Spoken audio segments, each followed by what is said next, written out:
Comenzamos Quién es Quién a través de Diamante FM 98.7 y TNU. Gustavo Banescayan, que le habla de salud. Le agradezco que una vez más esté, como siempre, junto a nosotros compartiendo este programa. El día de hoy recibimos al senador Mario Vergara del Frente Amplio. Gracias por estar en Quién es Quién. Un gusto estar una vez más, un gusto charlar con ustedes y con la audiencia. El sector que le ha ido muy bien el año pasado, porque en general a toda la economía le ha ido bastante mal, es el sector agropecuario. Por lo menos parte del sector. ¿Debería de contribuir más el agro en este momento? Bueno, nosotros propusimos, no el agro en general, porque como bien usted dice, hay sectores del agro que le fue bien y otros no. Nosotros cuando discutimos esto del fondo coronavirus dijimos, bueno, además de los salarios altos, públicos, que también se graben los privados. O sea, no tiene sentido que el gerente de Antel contribuya y el gerente de una empresa privada de telecomunicaciones no, si gana lo mismo o más. O un gerente del Banco República lo haga y un gerente de un banco privado que gana eso o más no lo haga. Primer punto. Segundo, esto que hablábamos de los impuestos, del impuesto por única vez a los depósitos del exterior. Y también propusimos que se hiciera un adicional también por única vez transitorio del IRAE, del impuesto a la renta empresarial, para aquellos sectores que tuvieron ciertas ganancias durante el año 2020. Porque es eso, es esa lógica. No estamos discutiendo un sistema tributario de largo plazo. Estamos diciendo quién puede contribuir con algo ahora para ayudar gente en el marco de la pandemia. Y si uno tiene sectores, la soja o la carne y demás, que tuvieron realmente un muy buen año, por exportaciones, por aumentos de precios. Empresas? Bueno, no recuerdo. Creo que hablábamos de la décima parte de lo que pagaron el año anterior. O sea, un 10% más. Sí, no 10 puntos porcentuales. Un 10% más de lo que pagaron. Algo así. Me parece que esa fue la formulación. ¿Cuánto implica para el Estado? Tendríamos que ver, no tenemos nosotros toda la información de los resultados de 2020 porque muchas empresas ni siquiera han cerrado balance aún. Pero es una cifra bastante más, entre eso y los depósitos del exterior, nosotros estimábamos que podía haber unos 150 o 180 millones de dólares. Mucho más significativo que los 10 millones que recauda lo que salió. ¿Cree que el gobierno no se la lleva por algún tipo de afinidad, algún tipo de orientación en pro o en favor de determinadas personas? Yo creo que el gobierno ha sido muy claro, sobre todo en esta estigmatización del sector público, de que ahí tenemos una diferencia ideológica. Ellos, estas cosas que no mueven la aguja, porque 10 millones de dólares en esto no mueve la aguja, es más un mensaje, un símbolo. Y el símbolo es antiestado. El símbolo es antiestado. Porque no hay una explicación de por qué. ¿Qué quiere decir antiestado? Y tenemos visiones diferentes con el gobierno en cuanto a el rol que juega un Estado y mucho más el rol que juega el Estado en el marco de una crisis, ¿no? El mundo entero aprendió, la economía desde la crisis del 29 del siglo pasado para acá aprendió que durante las crisis el rol del Estado es fundamental para sostener una situación, evitar que las cosas se caigan más y después sea todo mucho más difícil y más costoso. ¿Pero que este gobierno se lo traslada al privado eso? Este gobierno tiene la idea, y no cambia en el marco de la pandemia, de que, lo dijeron con estas palabras, el Estado es un lastre, es una carga para el sector privado, para el Maya Oro. El enfoque del Maya Oro no se verifica en ninguna parte del mundo, en ningún momento de la historia, mucho menos en el medio de una crisis como la actual. Por lo tanto, hay una diferencia ideológica. Ellos ven mal al Estado, lo ven como una carga, como un lastre, y nosotros pensamos que el Estado tiene que ser potente. Es más, muchas cosas que se lograron relativamente en el marco del manejo sanitario, sobre todo el año pasado, era por fortalezas del Estado. Es más, el propio gobierno argumenta que gastó muy poco para combatir la pandemia porque Uruguay tenía fortalezas. ¿Qué Uruguay? El Estado. Políticas previas. Pero achicando el Estado, ¿qué se logra? A rajatabla no se puede decir. Porque depende de lo que se achique. Pero no es aquello que bajen el costo del Estado y todo eso. Eso está muy bien. O sea, mejorar la eficiencia del trabajo estatal está muy bien. Pero el tamaño no. El tamaño en sí mismo no dice nada. Lo dice la eficacia y la eficiencia del Estado. Hay países donde el tamaño del Estado es bajísimo. Y no hay políticas públicas, no hay seguridad social, no hay infraestructura. A veces se nos ponía como ejemplo, mirá que si me cobras este impuesto me voy para allá que me cobran menos. Pero ¿eso no pasa ahora? No sé si pasa o no pasa. Usted le empieza a poner más impuestos al agro, a los depósitos, lo que sea, no se nos va la gente. Pero no estamos poniendo más impuestos a los depósitos. Volvamos al anterior. Ahora estamos en una crisis donde sí hay que contribuir. Porque ¿por qué no dice también le ponen más impuestos a los salarios públicos, a los jubilados? Porque eso es lo que planteó el gobierno.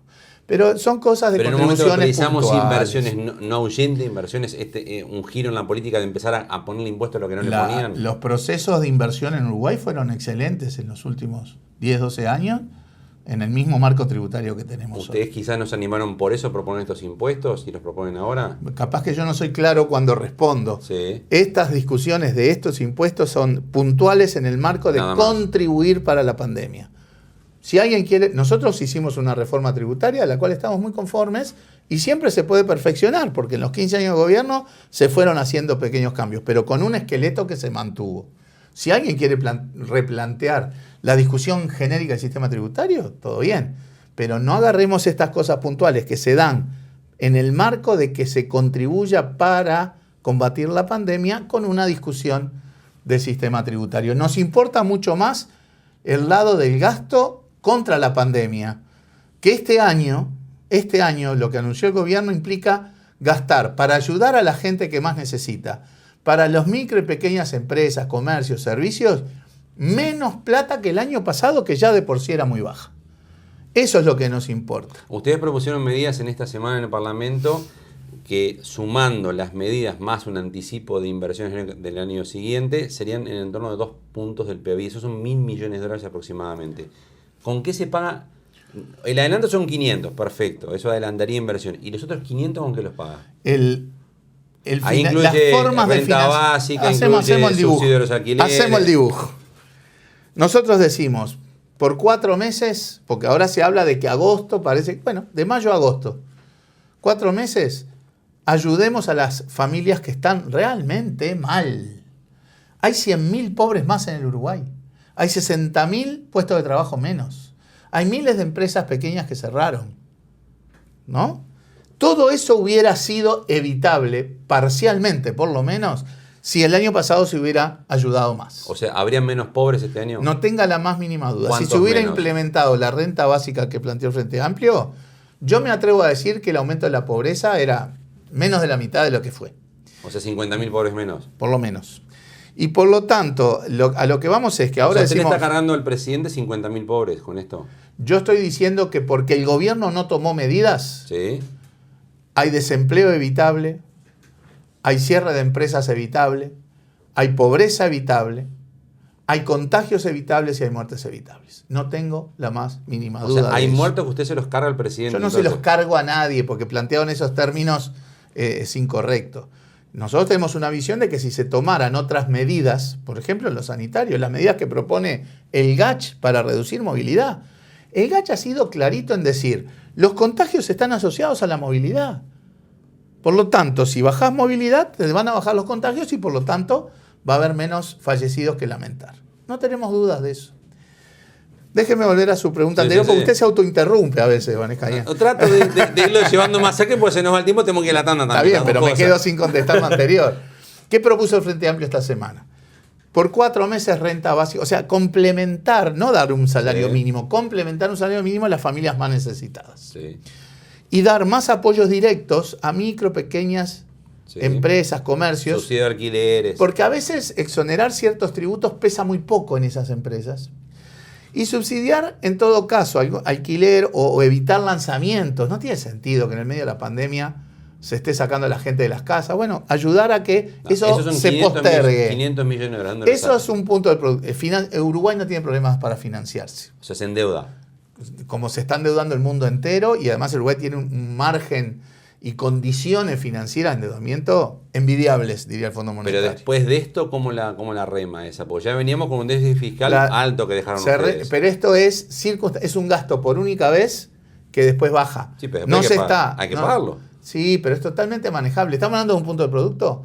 El nivel de deuda del sector público está arriba de los 60 puntos del producto.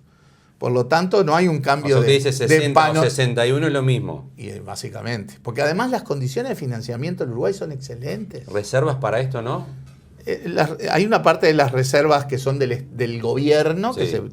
que el gobierno las está usando permanentemente. ¿Pero para esto lo podría usar? La forma de financiamiento es lo menos importante, entre comillas, porque el Uruguay tiene condiciones, o usando... el gobierno se endeuda afuera, trae 1.500 millones de dólares, las pone en las reservas del Banco Central y de ahí las va usando. O sea, por eso confunde un poco la cuestión, es operativo, ¿no? El Estado uruguayo está en condiciones fiscales y financieras de absorber un punto más del producto de gasto, no tengo la más mínima duda. El Uruguay fue de los peores países en el mundo el año pasado, en gasto contra la pandemia. Alguien pregunta, pero si hubiéramos tomado la medida que propone el Frente de la Renta Básica y hubiera tenido que sostenerla todo el año. Y bueno, hubiera sido un punto del producto. Y en vez de 1,3, hubiéramos gastado 2,3, seguíamos siendo un país pintado de rojo en el mapa, seguiríamos siendo de los peores del mundo, pero le hubiera cambiado la vida a mucha gente y hubiera evitado mucha pobreza si esa medida se hubiera tomado. Cuando salgamos de la pandemia, que todavía no tenemos la fecha del horizonte muy claro, sí, pero está más claro que las consecuencias que económicas ya en todo el mundo se está diciendo que van a durar mucho tiempo y años. Exacto. A ese que lo ayudó con una renta básica, que recibió 15.000 pesos en un mes, ¿cómo se la saca después? ¿Cómo le dice, mirá, ahora no lo tenés más? Arreglate como pueda. Esas son medidas que, a ver, lo mismo se decía con el plan de emergencia. La misma discusión se dio en el plan de emergencia. Sí, pero es mucho más grande el plan de emergencia. A ver, en el plan de emergencia. De cerca de 1 millón de personas para ayudar con esto. Y el plan, había más de 1.200.000 pobres. El plan de emergencia 1 era 300.000 personas. Y se ayudó a más gente en realidad. Se dije, en aquel momento, 100 millones de aquel momento son un dineral hoy, ¿no? Pero también se decía, no, van a estar 2 años en el plan de emergencia, pero no se lo van a sacar nunca más. Y eso no pasó. Cuando usted dice que le puede sacar a la gente eso después. No es sacarle, hay que ayudar transitoriamente. Después la economía va a empezar a funcionar mejor. Porque acá hay una falta. Bas Ferreira hablaba de las falacias de falsa oposición. Acá se trata de instalar la idea de que si bajamos movilidad, reducimos interacción social, cerramos economía, o sea que elegimos lo sanitario por sobre lo económico. Y eso es una falacia, porque si nosotros no tomamos medidas para reducir la movilidad, vamos a seguir teniendo esta sangría, además de los muertos, además de los contagiados, además del estrés sobre el sistema de salud, que sigue afectando la economía, siguen cerrando empresas, siguen perdiéndose puestos de trabajo. Entonces, no es tan así que si yo no tomo medidas hoy por lo sanitario, la economía sigue floreciente. La economía se está cayendo, permítame cerrar la idea. Lo otro, que es decir, bueno, si hay que, como dice el GACH dice, cerremos 3 semanas cosas, no todo, más cosas, compensemos para que la gente no pierda lo básico por 3 semanas, y si eso tiene un impacto, como ha pasado en otros países del mundo, un impacto en bajar sustancialmente contagios y muertes, y mejora la situación sanitaria, y se hace más potente la vacunación por esa medida, la economía va a resurgir antes, la reactivación va a venir antes, va a ser más potente. Entonces, es falsa la falsa oposición es salud versus economía. No, salud y economía van en la misma dirección. Usted toma medidas sanitarias hoy y la economía va a recuperarse y fortalecerse de manera más potente mañana. ¿Le preocupa, como en otros países, que si esto no empieza a tener resultados en la gente, hayan manifestaciones, movilizaciones, como ha pasado en Argentina, como ha pasado en Brasil, como está pasando en Colombia, como está pasando en muchos países, que la pandemia provoca una insatisfacción muy grande y respuestas no aceptadas del gobierno y hay movilizaciones muy potentes? Yo por ahora no veo ese panorama ni ese riesgo. Nosotros trabajamos para evitar que esas cosas se den, porque nosotros también estamos fervientemente en contra de aglomeraciones que generen riesgo sanitario. Por lo tanto, por eso trabajamos a conciencia en esta comisión de seguimiento a nivel del Senado, en donde hacemos estas propuestas sanitarias. Nuestras propuestas sanitarias son las del GACH. Cuando nos preguntan, ¿qué propone? Las del GACH. Nosotros no vamos a poner a inventar cosas cuando hay científicos expertos en plantear los temas. Lo que dice el GACH para nosotros en materia de restricción de movilidad es lo que hay que hacer. Y además medidas económicas, la renta de emergencia para las familias más pobres, un poco más de ayuda a las micro y pequeñas empresas para que dejen de seguir cerrando comercios y servicios, y para ayudar después, quizá más pospandemia, a la reactivación, traer del año próximo inversión en infraestructura, inversión en vivienda. Eso genera empleo, tiene un impacto en todo el territorio, porque la infraestructura de la vivienda se puede dar en los 19 departamentos del país, y tiene un gran efecto de derrame, porque quienes cobran esto, lo mismo que la renta, lo gastan, en comercios, en servicios locales en todo el país. Esas son nuestras propuestas, que están sobre la mesa para dialogarse, para negociarse. Acá nadie dice, no, el gobierno tiene que llevar todo lo que nosotros decimos. No, estamos en un marco de negociación. Tampoco puede pasar que no se lleve absolutamente nada. ¿Le invito a una pausa? Con mucho gusto. Continúa a partir de la misma Quién es quién, con el senador Mario Vergara del Frente Amplio. Como siempre recordamos, horarios de Quién es quién. El principal, jueves 22:30 horas en TNU. Repeticiones, viernes 10 de la mañana en Diamante FM y sábados 13 horas en Canal 5. Pausa y hay más Quién es quién.